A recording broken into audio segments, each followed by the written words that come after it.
మనం చదివిన ఈ ఆదికాండం 37వ అధ్యాయంలో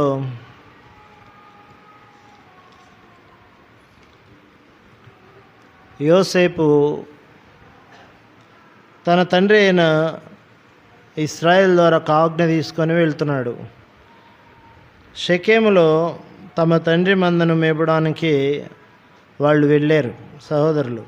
అయితే ఆ సమయంలో తాను ఇంటి దగ్గర ఉన్నట్లుగా మనకు అర్థమవుతుంది. ఇక్కడ మనం గమనించినప్పుడు ఆయన కూడా మందను కాచేవాడేనని 37వ అధ్యాయం 2వ వచనంలో కూడా మీరు చూస్తారు. యోసేపు కూడా ఏం కాస్తుంటాడు? మందను కాస్తుంటాడు. ఆయనకి 17 ఏండ్లు వాడై తన సహోదరులతో కూడా మందను మేపుచున్నాడని 2వ వచనం రాస్తుంటుంది. ఆ సమయంలో ఆయన ఇంటి దగ్గర ఉన్నట్లున్నాడు. అన్నలు వెళ్ళి మందను మేపడానికి వెళ్ళారు. అయితే 13వ వచనంలో అప్పుడు ఇశ్రాయేలు యోసేపును చూచి, నీ సహోదరులు షెకెములో మంద మేపుచున్నారు, నిన్ను వారి యొద్దకు పంపేదను రమ్మన్నప్పుడు అతడు ఏమన్నాడు? రాసింది కదా, ఏమన్నాడు? మంచిది అన్నాడు. అది మీ సహోదరుల యొద్దకు నేను నిన్ను పంపిస్తాను రమ్మని చెప్పాడంట. అప్పుడు ఆయన నేను పోను అనలే. ఆయన ఏమంటున్నాడు? మంచిది, వెళ్తాను అని చెప్పాడు. అంటే అన్నుల దగ్గరికి వెళ్ళడానికి ఆయన ఇష్టపూర్వకంగా ఉన్నాడు. ఎవరి దగ్గరికి వెళ్ళడానికి? అన్నల దగ్గరికి వెళ్ళడానికి. సరే, అంతకుముందే రాయబడిన మాటను ఒకసారి తీసుకుంటే పగబట్టిన వాళ్ళ దగ్గరికి, ఇంకా చెప్పాలంటే అసూయపడిన వాళ్ళ దగ్గరికి వెళ్ళారు. తర్వాత మిగతా మాటలన్నీ ఉండాలి. ఈ 2 మాటలు ముందు రాసి ఉన్నాయి. పగబట్టిన వారు, మరింత పగబట్టిన వారి దగ్గరికి వెళ్తామంటే ఎవరైనా నేను పోను, ఆయనకి నాకు గిట్టదు, నా వల్ల కాదు, నేను వెళ్ళను అని అంటారు సహజంగా. ఆయన ఏమంటాడు? మంచిది అని అన్నాడు. కాబట్టి మనకు ఆ మాట చాలా పాజిటివ్ మైండ్లో ఉన్నట్టుగా అర్థమవుతుంది. ఎవరు? యోసేపు ఎలాంటి మనస్తత్వం కలిగిన వాడు?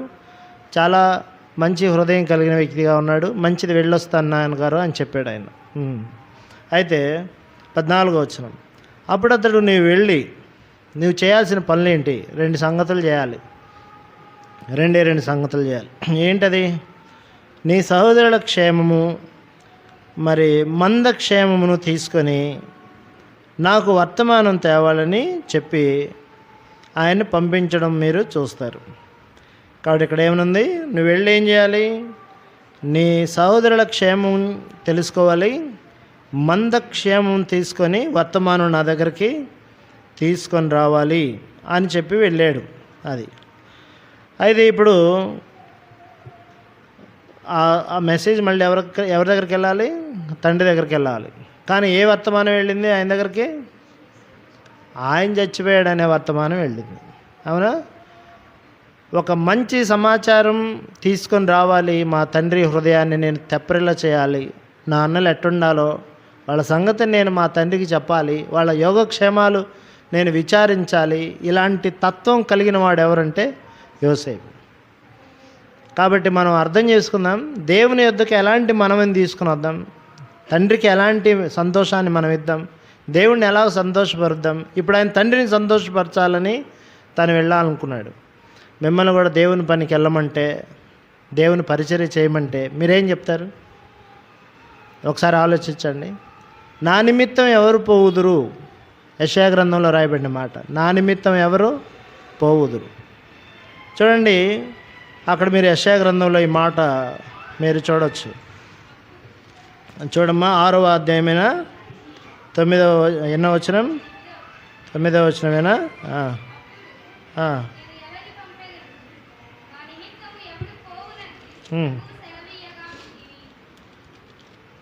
ఎన్నో వచనం అది?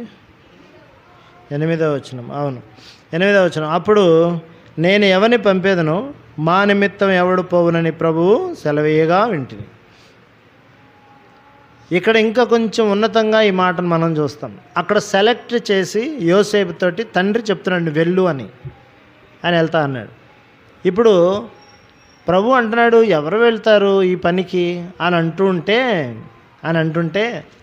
అప్పుడు యెషయా అన్నాడంట, ఏమని? అంతటా నేను చిత్తగించుము, నేనున్నాను, నన్ను పంపుము అని అన్నాడు. అది కాబట్టి ఇప్పుడు దేనికి పోతున్నాడో కూడా మనకు తెలుసు. తర్వాత చూద్దాంలేండి ఆ సంగతి. దేనికి పోతాడో కూడా తర్వాత చూద్దాము. నేను పోవుదును అన్నాడు.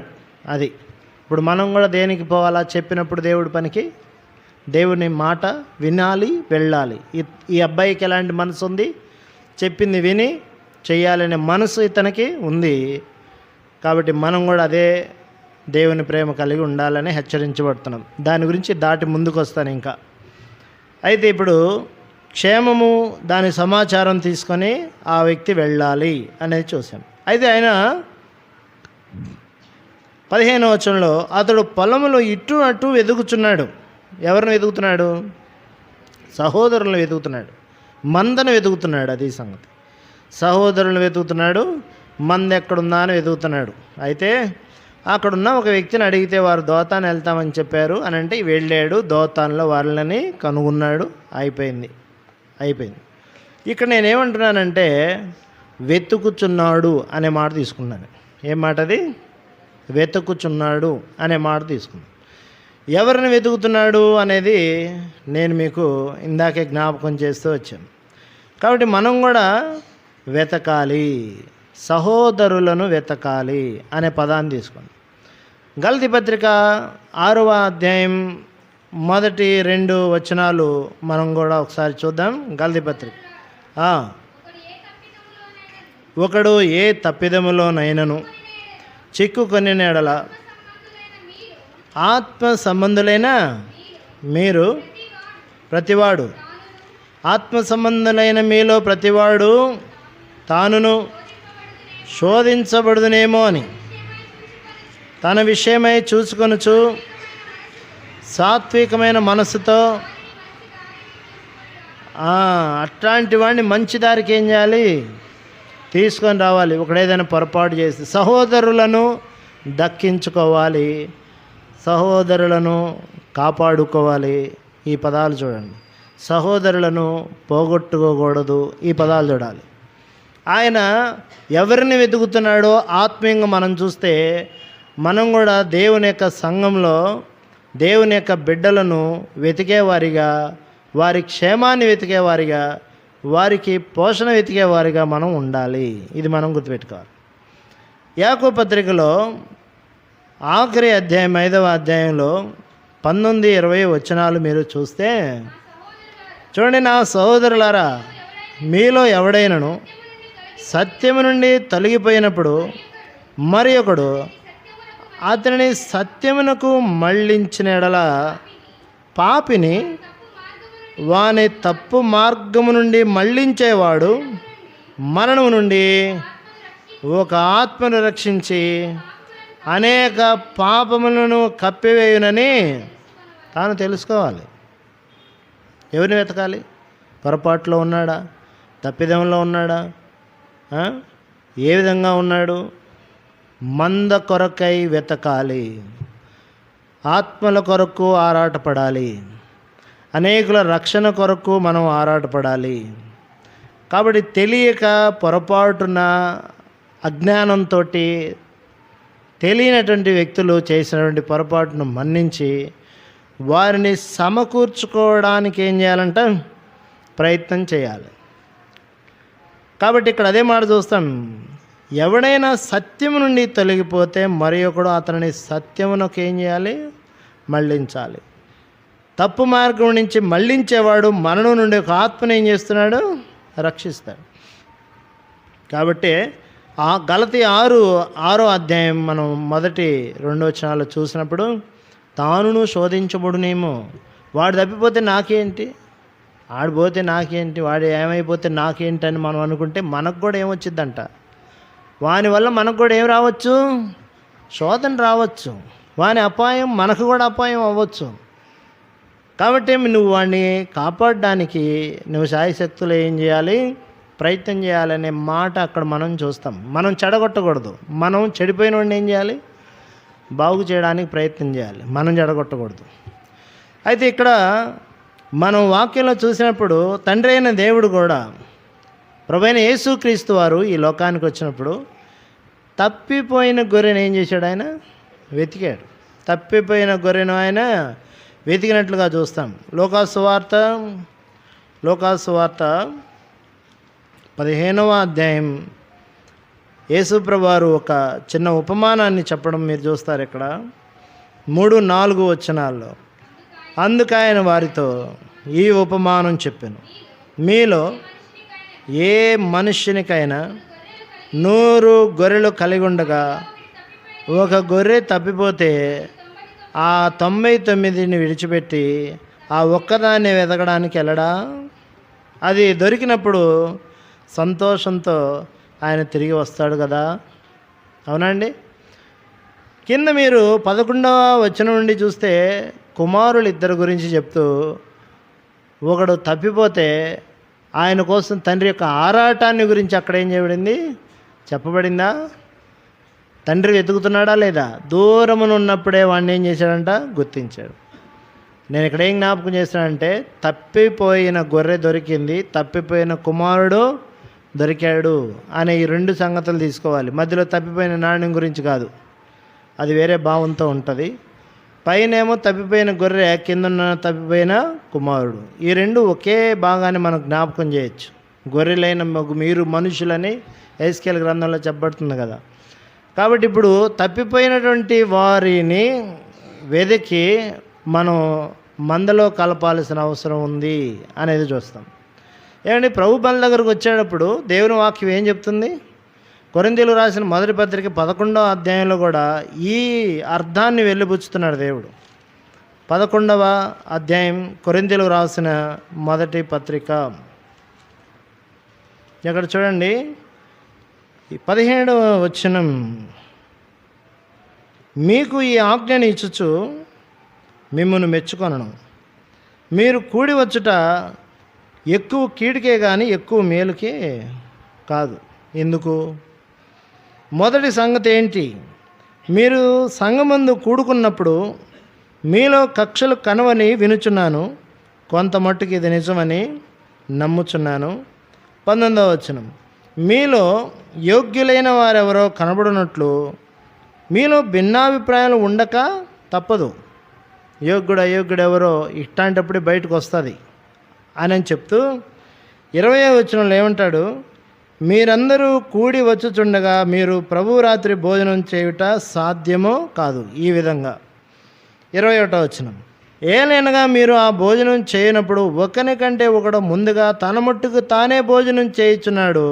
ఇందువల్ల ఒకడు ఆకలిగును, మరి ఒకడు ఏమవుతున్నాడు? మత్తుడవుతున్నాడు. కాబట్టి మీరు ఏం చేయాలి? మీరు వచ్చేటప్పుడు ఒకరినొకడు కనిపెట్టి ఉండాలి. ఏం చేయాలి? ఒకరినొకడు కనిపెట్టి ఉండాలి. అంటే దాని అర్థం ఏంటి? ఇక్కడ అర్థం ఏంటి చూడండి. ఇక్కడ ఈ భాగాన్ని మనం చూస్తాం. ఒకడు ఏ ఆత్మీయ స్థితిలో ఉన్నాడు, వాడు ఏమైనా తప్పిదంలో ఉన్నాడా, ఏదైనా సరి చేసుకోవాల్సిన అవసరం ఉందా, పడిపోయి ఉన్నాడా, ఏదైనా మనం సహాయం చేయగలమా, ఆయన్ని లేపగలమా, ఆయన దగ్గరకు తీసుకోగలమా, ఏదైనా ఆదరించగలమా, ఇట్లాంటివన్నీ చూడాలి. నీ మట్టుకు నువ్వు, ఆయన మట్టుకు ఆయన, ఏమో మట్టుకు ఏమా, ఎవరు మట్టుకు వాళ్ళు కాదు. కలిసి కూడి వచ్చేటప్పుడు మీరు ఈ మనసులో లేకపోతే అది కీడవుతుంది, కానీ ఏం కావట్లేదు, అది మేలు కావట్లేదు. ఇలాగనే ఉండి మీరు ప్రభువుల్లో అలాగనే పాల్పంపులు పొందితే సంఘానికి ఏమొస్తుంది? మేలు మాత్రం రాదు అని చెప్తాడు. అందుకే ఈ 11వ అధ్యాయంలో ఇక్కడ ఒక మాట మనం చూస్తాం. 33వ వచనం, కాబట్టి నా సహోదరులారా, భోజనం చేయటకు మీరు కూడి వచ్చేటప్పుడు ఒకరినొకరు కనిపెట్టుకొని ఉండండి. ఏంటి ఏమంటాడు? కనిపెట్టుకొని ఉండండి అంటే అర్థమైంది. ఎలా ఉన్నారు, ఆత్మీయ స్థితి ఎలా ఉంది, ఏదైనా మనం ప్రార్థన చేయాలా, ఏదైనా సహాయం చేయాలా, వాళ్ళు అనారోగ్యంలో ఉన్నారా, ఎందుకు ఆగిపోతున్నారా చూసుకోవాలంట, తప్పిపోకుండా చూసుకోవాలంట. ఇక్కడ అంటాడు 34వ వచనం, మీరు కూడి వచ్చుట శిక్షావిధికి కారణం కాకుండానట్లు. అది ఏంది? మీరు కూడి వచ్చేటప్పుడు శిక్షావిధికి కారణం కాకుండానట్లు ఎవడైనా ఆకలి వెళ్ళినా తన ఇంటనే భోజనం చేయాలి. నేను వచ్చినప్పుడు మిగిలిన సంగతులను ఏం చేస్తాను? క్రమపరుస్తాను అని చెప్పాడు. ఇప్పుడు నేనేం జ్ఞాపకం చేస్తానంటే, భోజనం చేయడానికో బల్ల తీసుకొని రొట్టె తీసుకొని కడుపు నింపుకోవడానికో కాదు వచ్చేది. అట్లాంటివన్నీ కూడా ఇంటికాడ మనం భోజనం చేయొచ్చు, దానికోసం కాదు వచ్చేది. ఐక్యత కోసం, సమాధానం కోసం, ఒకరినొకరు కనిపెట్టుకోవడం కోసం ఇలాగ ప్రభు బల మన మధ్యలో ఉంది. ఏదన్నా ఉంటే ఈ బల దగ్గరకు వచ్చేప్పుడు భయపడి సరి చేసుకోవడానికి సంస్కారం మన మధ్యలో దేవుడు ఏం చేశాడు? ఊరక రెగ్యులర్గా వచ్చి ఆ బల్ల తీసుకొని పోండి అంటానికి కాదు. ఇక్కడికి వచ్చినప్పుడు భయభక్తుల కోసం సాదృశ్యంగా నిలబెట్టబడింది ఏంది? ఇక్కడ ప్రభు యొక్క బల్ల. ఎట్లాంటి వాడు కూడా, ఏ విధంగా ఉన్నవాడు కూడా ఇక్కడికి వచ్చేటప్పుడు కొంచెం జర్క్ అవుతుంది మైండ్. ఏమవుతుంది? ఎలా ఉన్నాను, నేను ఏ విధంగా ఉన్నాను, ఏం చేస్తున్నాను అనే స్వపరీక్ష చేసుకోవడానికి ఆ ప్రభు బల్ల మన మధ్యలో ఏం చేశాడు? ఆయన ఉంచాడు. అందుకనే ఇక్కడికి వచ్చేటప్పుడు ఎవరితో ఎవరికన్నా ఏముందా, ఏదన్నా ఉందా, కలహం ఉందా సరి చేసుకోవడానికి, లోబడడానికే ఇది మన మధ్య ఏం చేయబడింది? ఉంచబడింది అనే సెన్స్ మనకి ఉండాలి. నేను ఇక్కడ ఏం జ్ఞాపకం చేస్తున్నానంటే, మనము సహోదరులను కలుసుకోవాలి, కాపాడుకోవాలి, తప్పిదంలో నుంచి బయటకు ఏం చేసుకోవాలి? తెచ్చుకోవాలి. దానికి తగ్గ ప్రయత్నం ఏదైనా నువ్వు చేయగలగాలి. సహోదరులను వెతుకుతున్నాడు ఆయన. ఎవరు వెతుకుతున్నాడు? మనుష్యులను కాదు వెతుకుతుంది, సహోదరులను, ఒక్క కడుపులో నుండి వచ్చినవారు. కన్నాడు యేసుక్రీస్తు మనలను సంఘంలో పెట్టాడు. మనకు ఏం చెప్పాడు ఆయన అంటే, మీరెవరు? సహోదరులు అని ఆయనే చెప్పాడు. మనం అంటే ఎవరంట? కాబట్టి ఏం వెతుకుదాం చెప్పండి. సహోదరులను ఏం చేయాలంట? వెతకాలి. ఈ మాట గుర్తుపెట్టుకోవాలి. ఏ మనసుతో వద్దాం? ఒక ఆత్మ కొరకు మనం ఆరాటపడదాం. ఒక కొత్తగా వచ్చిన వాడు తప్పిపోకుండా ఉండడానికి చూద్దాం. ఒక కొత్తగా వచ్చిన వాడు బలపరచబడడానికి చూద్దాం. ఇది మనం చూడాల్సినటువంటి అంశం. ఇది సహోదరులను వెతకాలి. నేను రెండో మాట జ్ఞాపకం చేస్తాను. ఈ సంగతి ఇలా ఉంటే ఆయన సహోదరులను ఏం చేస్తున్నాడు? వెతుకుతున్నాడు. ఇప్పుడు నేను రెండో మాట ఏం జ్ఞాపకం చేస్తానంటే, ఇర్మియా గ్రంథం దగ్గరికి వెళ్తాను. ఇంకోటి ఏం వెతకూడదో కూడా ఇక్కడ మనం చెప్పాలి. ఇర్మియా గ్రంథం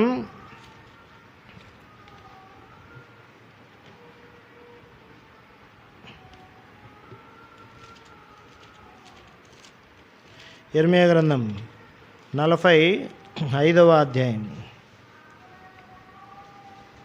45వ అధ్యాయం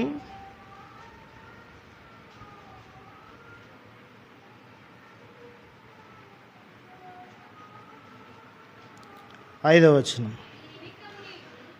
నీ నిమిత్తము నీవు గొప్పవాటిని వెతుకుచున్నావా? వెతకవద్దు. నేను సర్వ శరీరుల మీదకి కీడు రప్పిస్తున్నాను. అయితే నీవు వెళ్ళు స్థలములన్నింటిలో దోపుడు సొమ్ము దొరికినట్లుగా నీ ప్రాణమును నీకిచ్చుచున్నాను. ఇదే యెహోవా వాక్కు. ఇక్కడ ఏం చూస్తాం?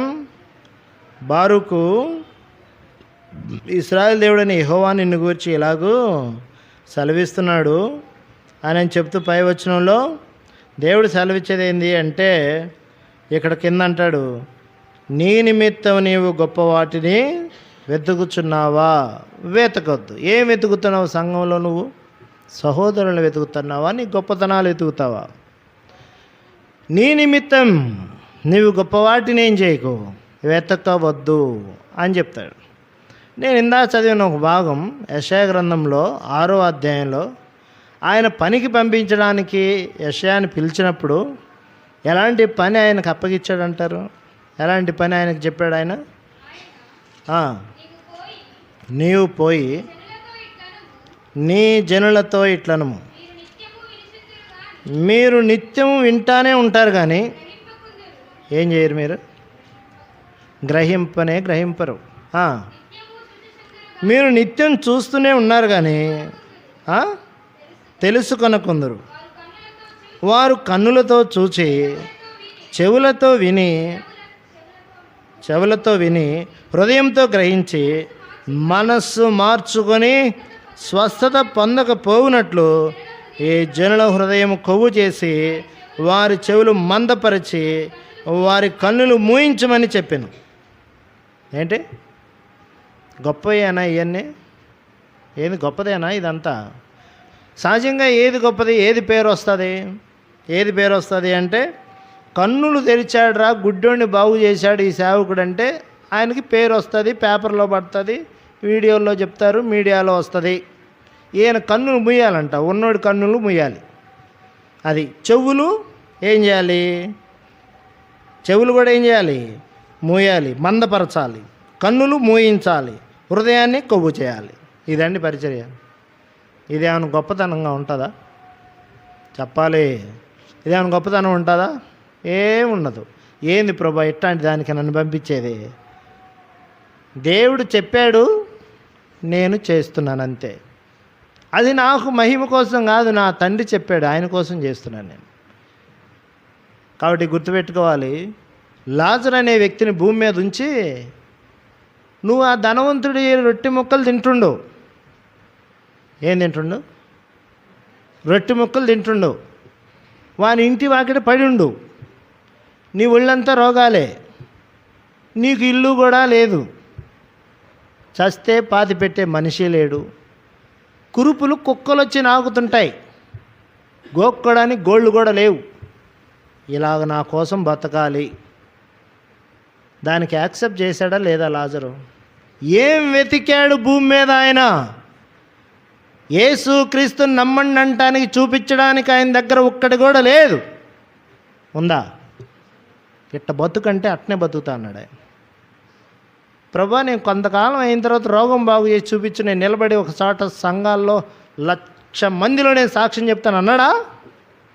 నీ నిమిత్తం నువ్వు గొప్ప వాటిని వెతకొద్దు, నేను చెప్పింది నువ్వు భూమి మీద చేయాలి. లాజరు ఏం చేశాడు? గొప్పతనాలు ఎతకలే. నువ్వు అణిగుండమంటే అణిగున్నాను ప్రభువా, నువ్వు రోగివై ఉండంటే రోగివై ఉన్నాను, దిగంబరివై ఉంటే ఉండమంటే ఉన్నాను. నా గొప్పతనాలని భూమి మీద ఏం చేయలేదు. అక్కడ తండ్రి అయిన తండ్రి సన్నిధిలో అబ్రహాం రొమ్మున అనుకునే గొప్ప భాగ్యం ఆయనకి ఏమైంది? దొరికింది. ఏం వెతుకుతున్నాం మనం ఈ లోకంలో? నీ నిమిత్తం నీవు గొప్ప వాటిని వెతకవాకు. ఏం వెతుకుతున్నాం సంఘంలో మనం? వాళ్ళందరూ కలిసి పేరు సంపాదించుకుందాం, పదండి అన్నారంట. ఏం సంపాదించుకుందాం? ఏం కట్టారు వాళ్ళందరూ? ఆదికాండం 11వ అధ్యాయంలో మనం అందరం కలిసి బాబేలు కడదాం. దానికి బాబేలు అని పేరు పెట్టబడిందిలేండి. 11వ అధ్యాయంలో వారందరి మనసు ఏంటి? అక్కడ మీరు చూడండి ఏమని రాయబడిందో. ఎన్నో వచనం? 4వ వచనం. మరియు వారు మనము భూమి ఎందంతటా చెదిరిపోకుండా ఒక పట్టణమును ఆకాశమునంటూ శిఖరము గల ఒక గోపురమును కట్టుకొని పేరు సంపాదించుకుందాం రండని మాట్లాడుకొనుచుండగా. ఏం మాట్లాడుకున్నారు వాళ్ళు?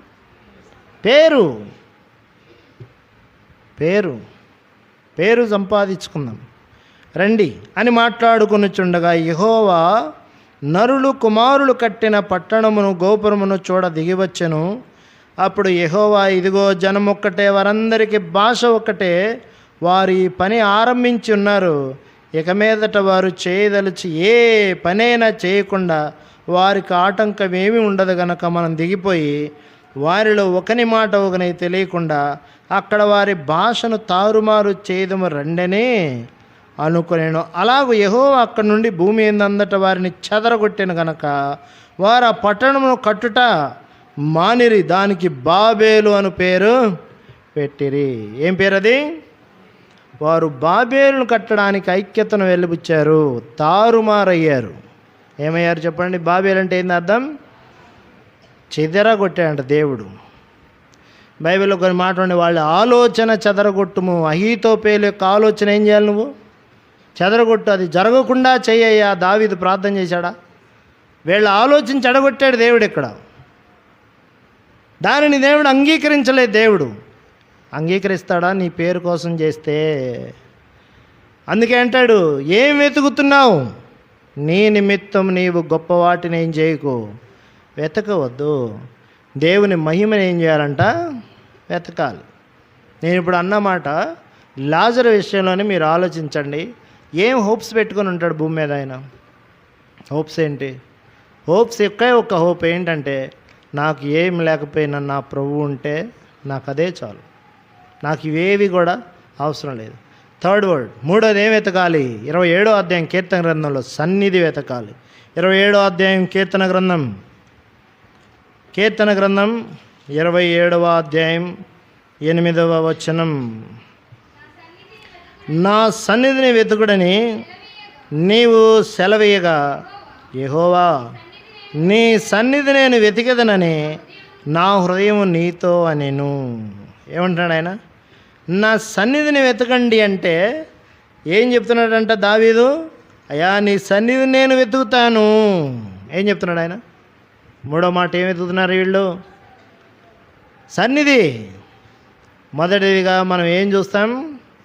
సహోదరులను వెతకాలి. రెండవది దేవుని మహిమను వెతకాలి. మూడవదిగా సన్నిధిని వెతకాలి. ఏం వెతకాలి? సన్నిధిని వెతకాలి. కాబట్టి ఇక్కడ రాయబడింది నీ సన్నిధిని నేను వెతికేదను అని చెప్పాడు. మీరు కనుక గమనించినట్లయితే లాజరుకు ఒకటే ఆశ. ఏంటి ఆశ అంటే నేను దేవుని దగ్గరికి వెళ్ళాలి, అంతే. ఎవరి దగ్గరికి వెళ్ళాలి? నేను ప్రభు దగ్గరికి వెళ్ళాలి. ఏం వెతుకుంటాడు భూమి మీద? ఏం వెతుకుంటాడు ఆయన? ఆయన సమాధానం వెతికాడు. ఏం వెతికాడు ఆయన? సమాధానం వెతుకున్నాడు హృదయానికి. రోగం వచ్చినా పర్వాలే, ఏమైపోయినా పర్వాలే, నేనేం వెతుక్కుంటాను? నా ప్రభు సమాధానం నాకు. ఆయనతో నాకేం ఉండాలి? తిమోతికి రాసిన మొదటి పత్రిక 2వ అధ్యాయం 22వ వచనమా చూడండి. 2 తిమోతి 2వ అధ్యాయం 22వ వచనం. నీవు యవ్వనేచ్ఛల నుండి పారిపోము, ఓ పవిత్ర హృదయులై ప్రభువునకు ప్రార్థన చేయవారితో కూడా నీతిని, విశ్వాసమును, ప్రేమను, సమాధానమును వెంటాడుము. ఏమనుంది అక్కడ? వెంటాడుము. ఏం వెతుకుంటాడు ఆయన చెప్పాలి మీరు? దేవునితో ఏం కోల్పోకూడదు? నేను సమాధానం కోల్పోకూడదు. ఈ లోకంలో ఏం పోయినా పర్వాలేదండి, సన్నిధి ఉంటే, సమాధానం ఉంటే చాలు. సన్నిధిలో లేదా సమాధానం? ఏముంది సన్నిధిలో? సంతోషం లేదా? సన్నిధిలో ఏముంటుంది? సంతోషం ఉన్నది, సమాధానం ఉంటుంది. కాబట్టి దేవుని వాక్యం చెప్తుంది ఆయన ఉంటే చాలు నాకు. బైబిల్లో నేను ఒకసారి చెప్పినట్టున్నాను, సన్నిధి గురించి ఒక 5 మాటలు చెప్పాను. సన్నిధిలో బలం ఉంది, సంతోషం ఉంది, ఫలింపు ఉంది, ఇట్లాంటి 5 మాటలు చెప్పాను. మళ్ళీ ఇక్కడ రిపీట్ చేయలేములేండి. జ్ఞాపకం చేస్తుంది ఏంటంటే సన్నిధి ఉండాలి. ఏముండాలి మనకి? దేవుడు ఉంటే చాలు, ఏం పోయినా పర్వాలేదు. ఇది లాజరు యొక్క మనస్సు. నిర్గమకాండంలో కూడా మీరు కనుక చూస్తే, నేను రాను, నా దూత మీకు ముందుగా వస్తాడు, మీరు వెళ్ళండి అని ప్రభువు వాళ్ళకు చెప్పాడు. అయితే అప్పుడు చూడండి ఏం చెప్పబడిందో. నిర్గమకాండం వారు 32వ అధ్యాయంలో దూడను చేసుకున్నారు. ఆ తర్వాత చాలా ఇబ్బందులు వచ్చాయి. తర్వాత అక్కడ మరణం అనేది మనం చూస్తాం. దేవుడు కూడా బాధపడినట్టున్నాడు. నేను మీతో వస్తే ఇలాంటివన్నీ జరుగుతాయి అని ఆయన అంటం చూస్తాం. ఇక్కడ చూడండి, నిర్గమకాండం 33వ అధ్యాయం 14వ వచనం. 14. అందుకు ఆయన, నా సన్నిధి నీకు తోడుగా వచ్చును. ఏమన్నాడు ఆయన? నా సన్నిధి నీకు తోడుగా వచ్చును, నేను నీకు విశ్రాంతి కలగచేదును. మోషే అన్నాడు, నీ సన్నిధి రాని ఎడల ఇక్కడ నుండి మమ్మను తోడుకొని పోకుము. ఏం చెప్తున్నాడు ఆయన? ఇక్కడ నుండి మమ్మల్ని ఏం చేయద్దు, నువ్వు తోడుకొని పోకయ్యా. కాబట్టి నీ సన్నిధి మాతోటి ఏం చేయాలి? రావాలి. కాబట్టి ఏం వెతుకుతున్నాడు మోషే? ఏం వెతుకుతున్నాడు చెప్పండి? దేవుని తోడు, దేవుని సన్నిధిని ఆయన వెతుకుతున్నాడు. కాబట్టి మనం ఏం వెతుకుతున్నాం? కాబట్టి మనం వెతకాలి. ఏం వెతుకుతున్నాం? కాబట్టి దేవుడు కూడా ఇవన్నీ ఆలోచిస్తాడా లేదా? కాబట్టి యోసేపు ఏం వెతుకుతున్నాడు అంటే సహోదరులను ఆయన వెతుకుతున్నాడు. మీరు ఇలాంటి సందర్భమే ఒక చోట కనుక చూస్తే, దావీదు తన సహోదరులు యుద్ధంలో ఉంటే వచ్చాడా? ఏం తెచ్చాడు ఆయన? వచ్చేటప్పుడు జున్ను అవన్నీ తెచ్చాడు కదా. తెస్తే వాళ్ళు కూడా అన్నారు ఏమని? నీ హృదయంలో గర్వం మాకు తెలుసు, ఎందుకు వచ్చావు నువ్వు ఇక్కడికి, ఇలాంటివన్నీ చెప్తే అక్కడ ఇశ్రాయేలీలకు జయం ఇవ్వడానికి దేవుడు ఆయన ఏం చేశాడు? వాడుకున్నాడు. ఆయన అనుకొని రాలే, అసలు ఊహించలే. జస్ట్ వాళ్ళని చూసి వెళ్ళడానికి, సహోదరుల క్షేమం గురించి వచ్చాడు. కానీ ప్రభు గొప్పగా తన మహిమ కొరకు ఆయన ఏం చేశాడు? అక్కడ వాడుకోవటం మనం చూస్తాం. అది టర్నింగ్ పాయింట్ అది. అయితే నేను ఇక్కడ ఏం చెప్తున్నానంటే, మనం ఏం వెతుకుతున్నాం అనేది దేవుడు కూడా కనిపెట్టుంటాడు. ఏం వెతుకుతున్నాడు ఈ మనిషి, ఏం వెతుకుతున్నాడు ఈ మనిషి అని దేవుడు కనిపెట్టడా? నేను కొన్ని మాటలు కూడా, టైం అయిపోయింది, నేను ఇంకా 3 మాటలు జ్ఞాపకం చేయాలనుకున్నాను, అయిపోయింది. సరేలేండి, ఈ 3 మాటలు గుర్తుపెట్టుకుందాం. 1, ఏం వెతుకుతున్నాం? సహోదరులను వెతకాలి. 2, దేవుని మహిమను వెతకాలి. యేసు ప్రభు కూడా భూమి మీద ఏం వెతికాడు? తండ్రి మహిమనే వెతికాడు. 3వ మాట ఏం చూసాం? సన్నిధిని వెతకాలి, సన్నిధి వెతకాలి. కానీ దేవుడు కూడా నిన్ను వెతుకుతున్నాడు. ఎట్లున్నావా ఏందా అని దేవుడు నిన్ను వెతకటం లేదా? నేను ఒక మాట చెప్తాను. ఇప్పటిదాకా మనం ఆరాధన చేశాం కదా, ఏం చేసాం? ఇప్పటిదాకా ఆరాధన చేశాం కదా. దేవుడు కూడా ఎట్లా ఆరాధన చేస్తున్నాడా అని వెతుకుతున్నాడండి. ఆయన వెతకట్లేదా? చెప్పండి. యోహాను సువార్త 4వ అధ్యాయం చదవండి. ఆ మాట ఏముందో? ఆరాధించువారు ఆత్మతోనూ సత్యముతోనూ ఆరాధించాలని చెప్పి అక్కడ ఒక పుట్ నోట్స్లో ఒక మాట రాసి ఉంటుందండి. 23వ వచనం చూడండి.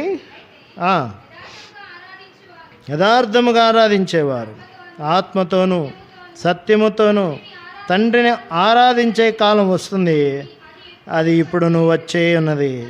తన్ను ఆరాధించేవారు అట్టివారు కావాలని తండ్రి కోరుచున్నాడు అని కాడ ఒకటన్న ఇంక వేసి కింద ఏమనుంది? వెతుకుచున్నాడు. ఎవరిని వెతుకుతున్నాడంట ఆయన? ఎట్లా ఆరాధన చేసావా ఇప్పుడు వెతికి వెళ్ళాడు ఆయన. ఏ విధంగా ఆరాధన చేశామా అని మనల్ని అందరిని వెతుకుతున్నాడంట ఆయన. ఆయన కూడా మనల్ని ఏం చేస్తున్నాడు?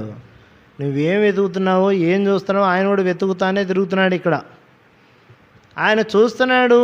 ఆయన ఎవరిని వెతుకుతున్నాడో మనం కూడా ఏం చేయాలి? ఒకసారి ఆలోచించండి. అలాంటి వారి కొరకు ఆయన ఏం చేస్తున్నాడు? వెతుకుతున్నాడు. కాబట్టి అలాంటి ఆరాధన దేవునికి ఏం తెస్తుంది? మహిమను తెస్తుంది. 2వ మాట నేను మీకు జ్ఞాపకం చేస్తే ఇంకో మాట ఉంది. ఫలాలు వెతుకుతున్నాడు ఆయన. ఏం వెతుకుతున్నాడు? మనం వెతికే 3 చెప్పాను, తండ్రి వెతికే కూడా ఒక 3 చెప్పి ఆపేస్తాను, అంతే. ఒక మాటలు గుర్తు చేస్తాను. లూకాసు వార్త 13వ అధ్యాయం. 3 సంవత్సరాల నుండి ఈ చెట్టున ఏమి లేవు, పొలాలు లేవు. అయితే ఆయన పళ్ళు వెతకవచ్చుచున్నాడు. ఏం వెతుకుతున్నాడు ఆయన? 13వ అధ్యాయం 6వ వచనం. మరియు ఆయన వారితో ఈ ఉపమానం చెప్పాను. ఒక మనుషుని ద్రాక్ష తోటలో అంజూరపు చెట్టు ఒకటి నాటబడి ఉండెను. అతడు దాని పండ్లు వెతక వచ్చినప్పుడు ఏం చేస్తున్నాడు ఆయన? పండ్లు వెతకడానికి వస్తున్నాడంట ఆయన. ఆయన ఆకులు కొని ఒక అంజూరపు చెట్టు దగ్గరకు వచ్చాడని ఇంకో చాట రాయబడింది. వచ్చాడా? దానిలో ఏమి లేవు, ఆకులు తప్ప ఏమి లేవు. ఏం చేయబడింది? ఆ చెట్టు శపించబడింది. మీరు అనుకుంటారు అది అంజూరు పండ్ల కాలం కాదని రాసింది కదా. కాలం కాకపోతే అది ఎట్లా శపించబడింది ఏంది అని మనం చూస్తాం, అంతేనా? అది ఇంకా కాసే టైం ఇంకా దగ్గర రాలేదు. కానీ పండ్లే కాదు, పోత పిందె కూడా లేదు దానికి. ఏది? ఆకులే తప్ప ఏమి లేవు దానికి. కనీసం స్టార్ట్ అయిన ఏరియా ఏమో మనకేది తెలియదు, కానీ పోత పిందె కూడా దానికి ఉండి ఉండదు. పళ్ళు కాదు కదా, పోత పిందె కూడా లేదు దానికి. అందుకే అది ఏం చేయబడింది? అది మీరే చదువుకోండి తర్వాత ఏమైపోయింది. నేను ఇక్కడ ఏం జ్ఞాపకం చేస్తున్నానంటే ఆయన ఏం వెతుకుతున్నాడు మనలో? పరమగీతాల్లో కూడా రాసి ఉంటుందండి. మా ద్వార బంధకముల మీద పచ్చివి పండువి లేవా అంటే, పండు తిన్నాక మళ్ళీ పచ్చిది ఏమవుతుంది? మళ్ళీ పండుది అవుతుంది, అంతేనా? అవి కాపు కాస్తూనే ఉందంట. కాపు కాస్తూనే ఉందా లేదా? ఇర్మియా గ్రంథంలో కూడా మీరు చూస్తారు కదా, 17వ అధ్యాయంలో మీరు రాసి ఉంటుంది. అక్కడ ఏమనంటే, అది వర్షం లేని కారణం చింత నొందదు, కాపు ఏం చేయట్లేదు, అది మానదనే మాట. నాకు టైం అయిపోయింది కాబట్టి స్పీడ్కి వెళ్తున్నా. కాబట్టి మనలో ఏం వెతుకుతున్నాడు ఆయన అంటే ఆత్మఫలాలు వెతుకుతున్నాడు. మనలో ఏదైనా ఫలాలు దేవుడు వెతకడానికి వస్తున్నాడు, మనం గమనించాలి. తర్వాత దినవృత్తాంతంలో 2వ గ్రంథం 16వ అధ్యాయం 9వ వచనంలో యథార్థవంతులను బలపరచుటకు యెహోవా కనుదృష్టి లోకమందంతటా ఏం చేస్తుంది? చదవండి. 2వ దినవృత్తాంతుల గ్రంథం 16వ అధ్యాయం 9వ వచనం. తన ఎడల యథార్థ హృదయము కలవారిని బలపరచుటకై ఓ యెహోవా కనుదృష్టి లోకమందంతటా సంచారం చేస్తుంది. బలపరచడానికి ఆయన వెతుకుతున్నాడు. దేనికి వెతుకుతున్నాడు ఆయన? బలపరచడానికి ఆయన ఏం చేస్తున్నాడు? వెతుకుతున్నాడు. అది మీరు ఇంకో మాట కనుక చూస్తే 101వ అధ్యాయం కీర్తన గ్రంథం 6వ వచనంలో నమ్మకస్తులైన వారిని వెతుకుతున్నాడు ఆయన. 101వ అధ్యాయం 6వ వచనం కీర్తన గ్రంథం. చూడండి, నా యొద్ద నివసించినట్లు దేశంలో నమ్మకస్తులైన వారిని నేను కనిపెట్టుచున్నాను. ఎవరిని కనిపెడుతున్నాడంట ఆయన? నమ్మకంగా ఎవరు ఉంటారు, నమ్మకస్తులు ఎవరు? ఆ గృహ నిర్వాహకుడు భోజనం పెట్టడానికి తగిన సమయం అందు భోజనం పెట్టడానికి నమ్మకస్తుడైన దాసుడు ఎవరని అడిగాడా మత్తయి సువార్తలో? ఎవరు కావాలంట దేవునికి? నమ్మకస్తులను ఆయన ఏం చేస్తున్నాడు? వెతుకుతున్నాడు. ఎవరు దొరుకుతారని. పైన ఇంకో మాట కూడా 14వ అధ్యాయంలో, దేవుని వెతికేవారు కలరేమోనని ఆకాశం నుండి నరులను ఏం చేస్తున్నాడు ఆయన?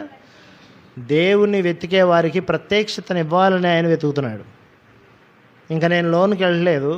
ఈ 5 మాటలు దేవుడు వెతికేవి చెప్పాను, 3 మాటలు మనం వెతకాల్సింది చెప్పాను. ఇంకా కొన్ని సంగతులు ఉన్నాయి, వీటిని నోట్ చేసుకొని మీరు ధ్యానం చేయండి. ఇంకా యోసేపు ఏం వెతుకుతున్నాడు అంటే, తన సహోదరులను ఏం చేస్తున్నాడు ఆయన? వెతుకుతున్నాడు. వారిని దోతానులు ఆయన కనుగొన్నాడు. వారి క్షేమాన్ని గురించి ఆలోచన ఉంది, వారి మందల క్షేమాన్ని గురించినటువంటి ఆలోచన ఆయనకుంది. కాబట్టి ఎంతో మంచి మనసుతో ఆయన ఉన్నాడు. మనం కూడా దేవుణ్ణి ఎలా వెతకాలో మనం అర్థం చేసుకుందాం. దేవుడు ఎలాంటి వారిని వెతుకుతున్నాడో ఆ వెతికే దానిలో మనం కూడా ఉండాలి అని ఏం చేద్దాం? మనం కూడా ఆలోచన చేద్దాం. కాబట్టి ప్రభువా, నువ్వు వెతుకుతున్న సమాజంలో నేను ఉండేటట్లుగా, నువ్వు ఆశించిన రీతిలో నిన్ను వెతికేటట్లుగా నాకు సహాయం చేయని మనం అడుగుదాం. ఈ ధ్యానాలు ముందు మనం ఇలానే ఆదికాండం నుంచి ముందుకు కొనసాగేదానికి ప్రభు సహాయం చేయను గాక. ప్రార్థన చేస్తాం, ప్రభు బల దగ్గరికి వెళ్తాం. అందరం మోకాళ్ళ మీదకి వస్తామండి, ప్రార్థన చేస్తాం.